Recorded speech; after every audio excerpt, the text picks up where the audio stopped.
त्यो यतिका महिना यतिका वर्षसम्म गरिरहेको कार्यमा म चुक्छु होला, चुक्न सक्छु।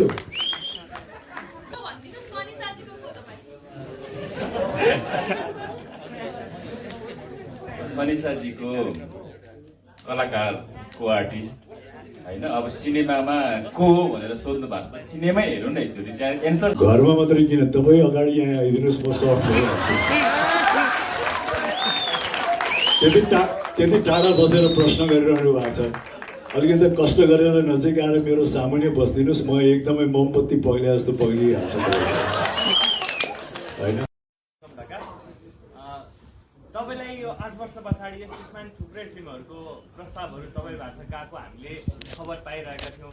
तपाईँले नरसिंह अवतारबाट चाहिँ कमब्याक गर्नुपर्छ भनेर तपाईँलाई चाहिँ नरसिंह अवतारमा के कन्टेन्टले तान्यो? होइन, सिनेमामा मुख्यतः तान्ने भनेको त यसको कथा नै हो र त्यो कथामा चाहिँ नि आफ्नो चरित्रलाई कसरी उभ्याइएको छ त्यसले नै मुख्य भूमिका खेल्छ। त्यही नै हो। विगतमा पनि चलचित्रको अफरहरू नआएको होइन र एक स्थितिमा चाहिँ नि म एकदमै अब चलचित्रहरू एउटा रफ्तारमा गर्ने या चलचित्र गरिहाल्ने भन्ने मनस्थितिमा थिएन। अनेस्टली भन्नुपर्दाखेरि दिवाकरजीले जब यो प्रोजेक्ट लिएर आउनुभयो, म खासै चलचित्र गर्ने एकदमै तयारीमा चाहिँ थिएन। एकदम चलचित्र गरिहालौँ, दिवाकरजीले ल्याइहाल्नु भयो अफर भन्ने किसिमको मनस्थितिमा पनि थिएन। तर बस्दै गर्दाखेरि उहाँको कथा सुन्दाखेरि चलचित्रको चाहिँ जुन हिसाबले चाहिँ स्क्रिन प्ले हालिएको छ र जसरी मेरो चरित्र हालिएको छ, मलाई ठिक लाग्यो कि यो बिन्दुमा यस्तो किसिमको चलचित्रमा यो किसिमको चरित्रमा आउँदा चाहिँ ठिक हुन्छ जस्तो लाग्यो। किनकि समयले त केही प्रभाव पारि नै हाल्छ र यो समयमा चाहिँ जुन किसिमको भूमिकामा म उत्रिन सक्छु त्यो भूमिका चाहिँ नरसिम्हाले उपलब्ध गराएको छ। त्यही नै हो। अनि त्यस पश्चात चाहिँ नि टिमले पनि धेरै महत्त्वपूर्ण भूमिका राख्छ। को छ, कस्तो किसिमको टिम छ, कस्तो किसिमको सहकार्य हुन्छ त्यो पनि राख्छ। अनि मैले भने जस्तो सबै एकदमै सहज व्यक्तिहरू हुनुहुन्छ, धेरै जसो व्यक्तिहरू त अब सहयात्री नै हुनुहुन्छ। सँगसँगै हामी यो चलचित्र क्षेत्रमा चाहिँ एउटा लामो यात्रा गर्दै यहाँसम्म पुगेका छौँ। केही नयाँ व्यक्तिहरू पनि हुनुहुन्छ जो असाध्यै मेहनत पनि गर्नुभएको छ। उषाजीको नाम त लिएँ, तर मेरो अपोजिटमा नीति पनि छ, अर्को नीति शाहजीको धन्नै न उहाँको नाम छुट्या, उहाँ पनि अमेरिकामा हुनुहुन्छ। त्यही हो। त्यो सबै कुराले समग्र त्यो सबै कुराले नै तान्छ आफ्नो चरित्र, चलचित्रको कथावस्तु। त्यही नै हो। नरसिंह भन्न बित्तिकै विष्णु भगवानको क्रोधित अवतार। जब अन्यायले सीमा नाग्छ तब विष्णु भगवानले नरसिंहको अवतार लिनुहुन्छ। त्यसरी नै ट्रेलरमा पनि अन्यायले सीमा नागेपछि राजा समाल नरसिंह भएको देखियो। त्यसको परिस्थिति हेर्दा विभिन्न घटनाहरू सुनिरहँदा चाहिँ कुन घटना सुन्दा अथवा कुन परिस्थितिले चाहिँ रियलमै तपाईँलाई नरसिंहको अवतार लिन मन लागेको छ अथवा मन लाग्यो? रियलमा कि चलचित्रमा? चलचित्रमा लिइसक्नुभयो, रियलमा चाहिँ? रियलमा त अब नरसिंहको अवतार लिने भन्दा पनि अब रियलमा चाहिँ नि त्यो किसिमको कुराहरूको सामना गर्ने अर्कै प्रक्रियाहरू हुन्छ होइन। एकदमै यो फ्यान्टेसीको हिसाबमा रियलमा पनि नरसिंहको अवतार लिएर किसिमको अन्याय अत्याचार र चुनौतीहरू आफ्नो अगाडि छ, त्यसलाई त्यही हिसाबले चाहिँ समाधान गर्छु भन्ने कुरा चाहिँ नि अलिकति अतिरञ्चित होला। यस्तो कुराहरू चाहिँ चलचित्रमै छोडिदिउँ होइन। तर चलचित्रमा अब तपाईँले हेर्नुपर्छ। हेर्नुहोस्, नरसिंह अवतार जुन देखाइएको छ त्यो किन देखाइएको छ, कस्तो कस्तो बिन्दुमा आउँछ, त्यो कुन व्यक्तिले त्यसको चाहिँ रूप धारण गरेको छ, त्यो चाहिँ चलचित्रमा तपाईँहरूले देख्नुहुन्छ। त्यो सबै खुल्नको लागि र त्यो चाहिँ नि तपाईँहरूले जानकार पाउनको लागि चाहिँ नि चलचित्रै हेर्नुपर्ने हुन्छ। मैले यहाँ नरसिंह किन आयो, कुन कुन अवस्थामा आउँछ, कसरी आउँछ, को व्यक्तिले कसरी नरसिंहको चाहिँ अवतार लिएर आउँछ भन्यो भने त जुन चलचित्रको मेन मेरुदण्ड हो त्यो नै फितलो हुन्छ। त्यस कारण यो सबै कुरा जानकारी गर्नको लागि चाहिँ नि तपाईँ लगायत दर्शकहरूले चलचित्रै हेर्नुपर्ने हुन्छ। चलचित्र हेर्नुभयो भने एकदमै क्लियर हुन्छ। धन्यवाद। अर्को पनि प्रश्न जोड्न मन लाग्यो, जति नै गर्जिए पनि सिंह भएर गर्जिनु भएको छ, भिलेनहरूलाई पुरै हे भनेर कुट्नु भएको छ, ठोक्नु भएको छ होइन, तर पनि अब नीतिजीसँग चाहिँ एकदम सफ्ट, एकदम रोमान्टिक, आई लभ यु पनि भन्नुभएको छ ट्रेलरमा होइन। त्यसरी नै रियलमा पनि तपाईँको छवि त बाघको जस्तो छ नि त, एकदम स्ट्रङ क्यारेक्टर छ। घरमा चाहिँ कतिको सफ्ट हुनुहुन्छ हाम्रो मधुजीलाई कतिको आई लभ यु भने कस्तो खालको भनौँ न त्यो घरमा मात्रै किन तपाईँ अगाडि यहाँ आइदिनुहोस् म सफ्ट भइहाल्छु त्यति टाढा बसेर प्रश्न गरिरहनु भएको छ अलिकति कष्ट गरेर नजिक आएर मेरो सामुन्ने बसिदिनुहोस् म एकदमै मोमबत्ती पग्ले जस्तो पग्लिहाल्छ होइन अब त्यो त भइ नै हाल्छ नि अब यसरी सुत्दाखेरि मधुजीले घरमा छिर्न दिनुहुन्छ त तपाईँलाई अँ? तपाईँ त मैनबत्ती जसरी पग्लिनुहुन्छ मधुजीले तपाईँलाई छिर्न दिनु होला त घरमा अब त्यो यतिका महिना यतिका वर्षसम्म गरिरहेको कार्यमा म चुक्छु होला चुक्न सक्छु होइन ल धन्यवाद तपाईँलाई प्रश्नको लागि व्यक्तिगत नेचर त भइ नै हाल्छ नि कहीँ रोमान्स हुन्छ कहीँ सफ्टनेस हुन्छ अझ कहीँ बच्चासँग पनि छ मेरो भूमिका बच्चासँग चाहिँ नि अर्कै किसिमले मान्छे मेरो चरित्र पेश आउँछ अब जो अन्याय र अत्याचार गरेको छ जो विलियन छ उनीहरूको समक्ष चाहिँ नि अर्कै किसिमले पेश आउँछ त्यस कारण विभिन्न पाटो छ चलचित्रको सबभन्दा राम्रो पाटो नै यही हो नि कि चरित्रले चाहिँ नि विभिन्न भावनाहरू व्यक्त गरिरहेछ त्यहाँ रोमान्सको भावना पनि व्यक्त गरेको छ आक्रोशको भावना पनि व्यक्त गरेको छ एकदमै सफ्ट भएर चाहिँ नि आफ्नो छोरीसँगको पनि एउटा सम्बन्ध छ पारिवारिक सम्बन्ध छ साथीभाइहरूसँग सम्बन्ध छ त्यस कारण मेरो चरित्र लगायत यो चलचित्रको विशेषता के हो भने अन्य अरू चरित्रको पनि विभिन्न किसिमको भावना र इमोसन्सहरू चाहिँ नि यसमा व्यक्त भएको छ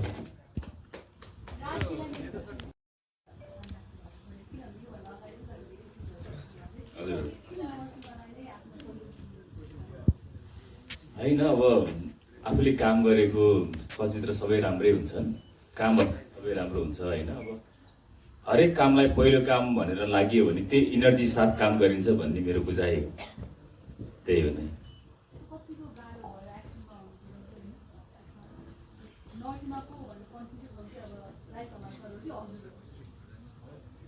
त्यसको लागि त जेठ नपुर्नु पर्यो होइन काम गर्न त पक्कै पनि सजिलैसँग काम गर्ने त्यस्तो धेरै गाह्रो त भएन अब नरसिम्हा को हो नरसिम्हा के हो कति कुराहरू दाइले नै भनिसक्नुभयो सेम नै कुराहरू हुन्छ र बाँकी कुराहरू भनेको थाहा पाउनको लागि चाहिँ जेठ 9 नै कुर्नु पर्यो त्यति चाहिँ यसो धैर्य गरिदिनु भए राम्रो हो थ्याङ्क यू निर्देशकज्यूलाई मेरो प्रश्न है यो पछाडिको पोस्टरमा चाहिँ नरसिंह मात्रै लेखियो अवतार हरायो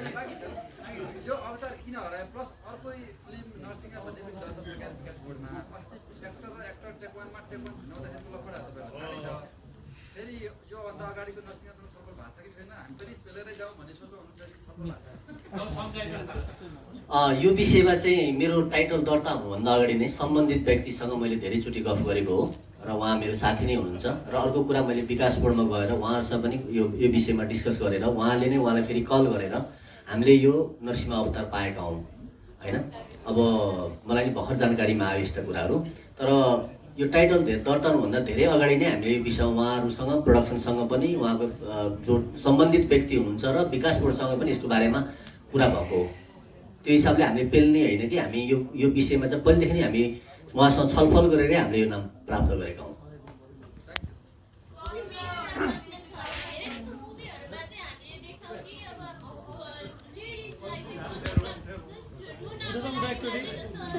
मैले तपाईँको क्वेसन एकदम जायज छ त्यसले हेर्दाखेरि तर यस्तै चलचित्रमा चाहिँ सबैभन्दा बढी फिमेल क्यारेक्टर चाहिँ लिड हुन्छ तपाईँले हेर्नुहुन्छ नरसिंहमा के को लागि अथवा कसको लागि भन्दाखेरि चाहिँ फिमेल क्यारेक्टरहरूकै लागि अथवा उहाँहरूले प्रतिनिधि पात्र भएर गरिएको हुन्छ नि सेन्ट्रल क्यारेक्टर लिड चाहिँ फिमेल क्यारेक्टर नै हुनुहुन्छ त्यो हिसाबले चाहिँ यहाँ जति देखाइयो तर पनि सिनेमाको एउटा मेन जिस्ट भनेको चाहिँ समाजमा उत्पीडनमा अथवा त्यो वर्गमा परेको लागि मान्छेहरूको लागि जसले आफ्नो बोली बोल्छ अथवा फाइट गर्छ त्यो हिसाबले गर्दाखेरि क्यारेक्टरहरूले उनीहरूकै लागि फाइट गरेको हुन्छ त्यस कारणले फिमेल क्यारेक्टरलाई लिड बनेर बनेको चलचित्र हो यो हस् धन्यवाद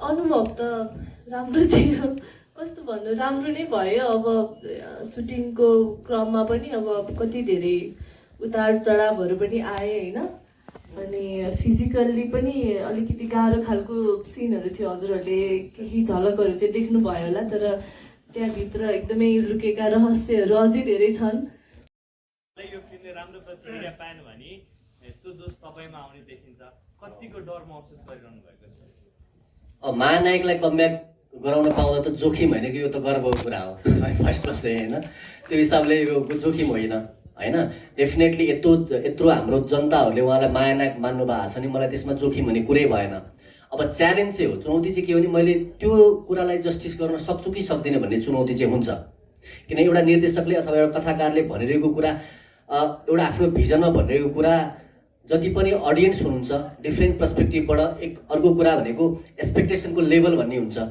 अब यदि उहाँले महानायकले यत्रो वर्षपछि कमब्याक गरिदिन्छ त्यो एक्सपेक्टेसनको लेभल पनि एक लेभलमा हाई नै हुन्छ त्यो हिसाबले त्यो चुनौती छ नभएको होइन तर पनि त्यो चुनौती समक्ष हामी जुझ्न तयार छौँ र जहाँसम्म लाग्छ अडियन्सले हेरेर मलाई गाली गर्नुहुन्न होला मैले यत्रो वर्षपछि महानायकलाई कमब्याक गराउँदाखेरि यति चाहिँ मलाई विश्वास छ गाली नै चाहिँ गर्नुहुन्न एप्रिसिएटै गर्नुहुन्छ र त्यो कुरामा चाहिँ हामी विश्वस्त छौँ यसमा चाहिँ राजेश सरको के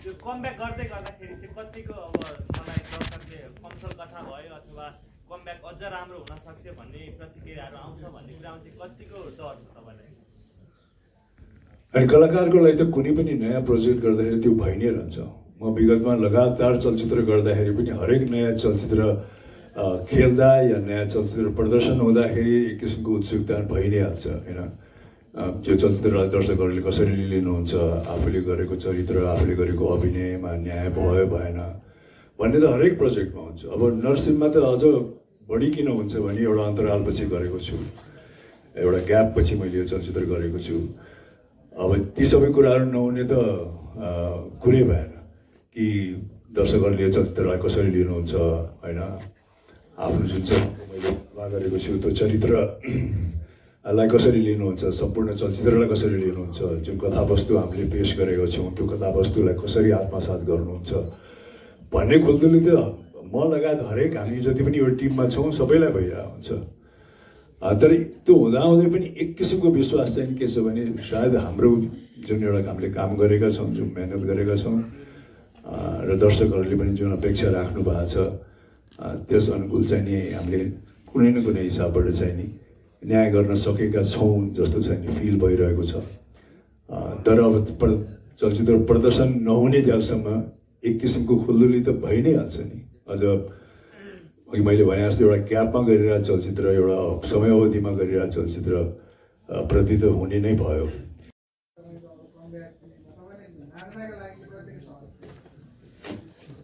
म नाचिरहने मान्छे हो खालि सङ्गीत मात्रै चाहिन्छ सङ्गीत सुन्ने होइन के गाह्रो हो नि अब चलचित्रमा हेर्नुहोस् अब एकदम नाच्ने चाहिँ नि मेरो एकदम सशक्त पोइन्ट नभए तापनि जुन चलचित्रमा जुन किसिमको चाहिँ नि नाचगान चाहिन्छ जुन किसिमको हावभाव चाहिन्छ एउटा गीत गर्दाखेरि त्यो त एउटा कलाकारको नाताबाट दिइ नै हालिन्छ नि एकदमै स्टेजमा गएर भयङ्कर नृत्य गर्ने किसिमको व्यक्तिमा नहोला तर चलचित्रको आवश्यक अनुसार चलचित्रको गीत सङ्गीतले जे मागेको छ कस्तो किसिमको हावभाव कस्तो किसिमको अदा होइन कस्तो किसिमको ढाँचा खोजेको छ त्यो त गर्दै आइरहेको हो र यसमा गर्दाखेरि पनि खासै त्यस्तो केही आपत्ति त भएन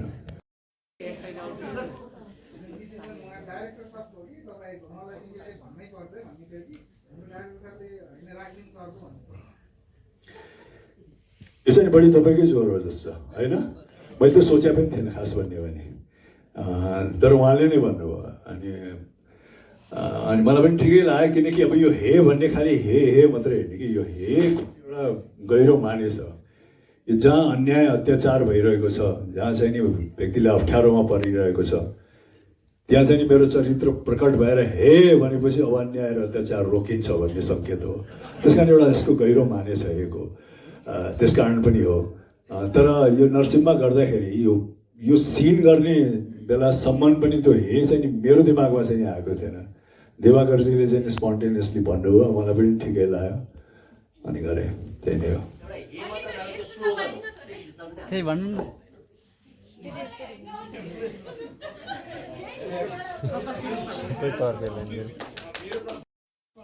गर्दाखेरि चाहिँ ठ्याक्कै यो क्राफ्टमा हजुरले सबभन्दा इन्जोय गर्ने कुरा चाहिँ के रहेछ एक्टिङ एज अ क्राफ्टमा चाहिँ वाट मुभ यु भन्ने कुरा चाहिँ होइन, कलाकारलाई सबभन्दा इन्जोयमेन्ट के हुन्छ नि, जब उसले कलाकारिता गर्नु पाउँछ, अनि त्यो सबभन्दा प्रथम कुरा। त्यस पश्चात चाहिँ नि अब जुन कलाकारिता गरिरहेको छ त्यसमा ऊ कतिको, उसलाई त्यो चरित्रप्रति ऊ कतिको चाहिँ नि आकर्षित छ, त्यसको कथावस्तुमा कतिको आकर्षित छ, जुन टिमले बनाइरहेको छ त्यो टिमसँग उसको कतिको सहजता छ, त्यो नै महत्त्वपूर्ण कुरा हो। तर कलाकारको लागि पहिलो बिन्दु भनेको त कलाकारिता गर्न पाउनु भन्नु नै एउटा आकर्षित कुरा हो।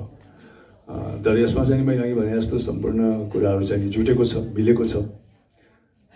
त्यस कारणले र एउटा ग्याप पछि गरे पश्चात पनि अब चलचित्रको छायाङ्कन जब पहिलो दोस्रो दिन गर्दै गयौँ, त्यो गर्दाखेरि चाहिँ नि यतिका ग्याप भएको जस्तो पनि फिल भएन।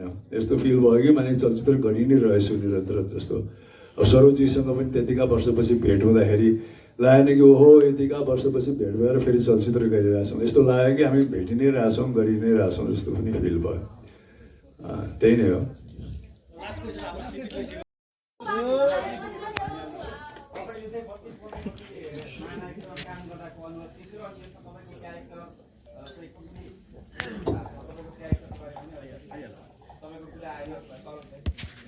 दाइलाई सोध्नुभयो कि मलाई?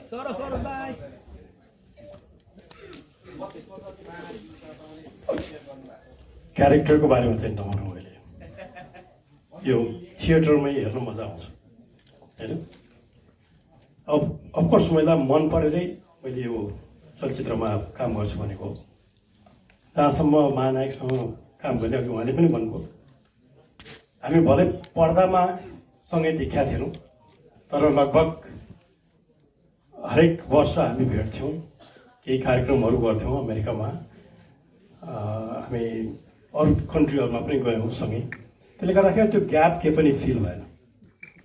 हामी उही पहिला जस्तो थियौँ, केही रूपमा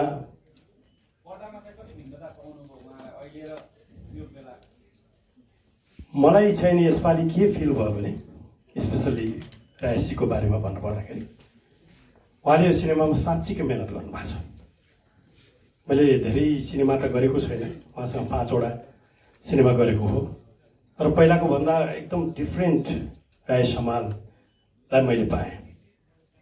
सानो उदाहरणको लागि कुनै कुनै सर्ट कस्तो हुन्छ भने रियाक्सनको लागि मेरो सर्ट खिचिरहेछ, उहाँको डायलग भइरहेछ, मैले रियाक्सन दिनुपर्छ भने मैले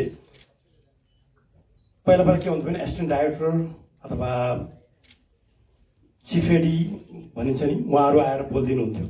तर यसपालि होइन, उहाँ आफै उभिनु भयो। त्यो भिन्नता मैले उहाँमा पाएँ। त्यो भनेको उहाँ साँच्चीकै सिरियसली यो सिनेमामा एकदमै लाग्नु भएको थियो, उहाँको मेहनत देखिन्थ्यो, जुन मलाई एकदमै काम गर्न सजिलो भयो त्यो कारणले गर्दाखेरि। किनभने राजेश हमालले बोलेको डायलग अरू कसैले पनि अगाडि बोलिदिँदाखेरि त्यो फिल मैले रियाक्सन दिँदाखेरि आउँथेन। त्यसको लागि थ्याङ्क यू राजेशजी।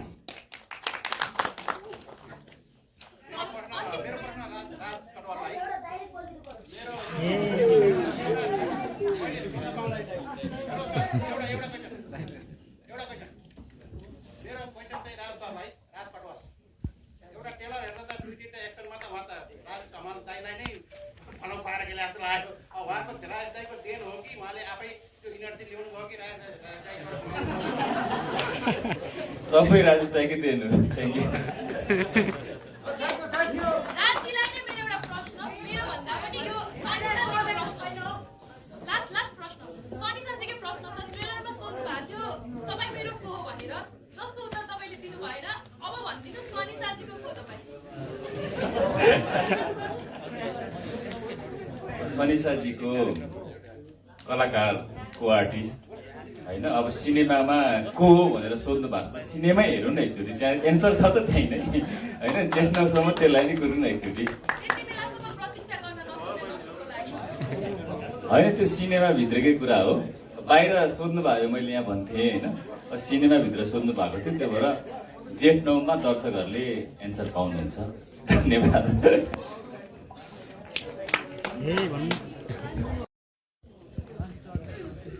दर्शन सबैजनालाई अनि म यो प्रश्न फेरि सोधेँ हजुरहरूलाई टेलर कस्तो लाग्यो थ्याङ्क यू हजुरको यति साथ र यो सपोर्ट पाउँदा हाम्रो होल इन्टायर क्रुको लागि ह्याप्पिनेस हो अनि मैले थ्याङ्क यू सो मच भन्न चाहन्छु my favourite specially Diwakar Bhattarai uncle Raj Katwal uncle and Dhruv Pane uncle for giving me this huge opportunity to be in this movie and our respective Rajesh Hamal sir who is the Nepali film industry legend actor and I want to say again thank you to the whole entire crew of the team for making me so supportive and encouraging me. अब जेठको 9 गते अब हाम्रो movie आउँदैछ अनि आफ्नो relatives friends फ्यामिलीहरुसँग लिएर हलमा हेरिदिनु होला जय नरसिंहमा थ्याङ्क यू सो मच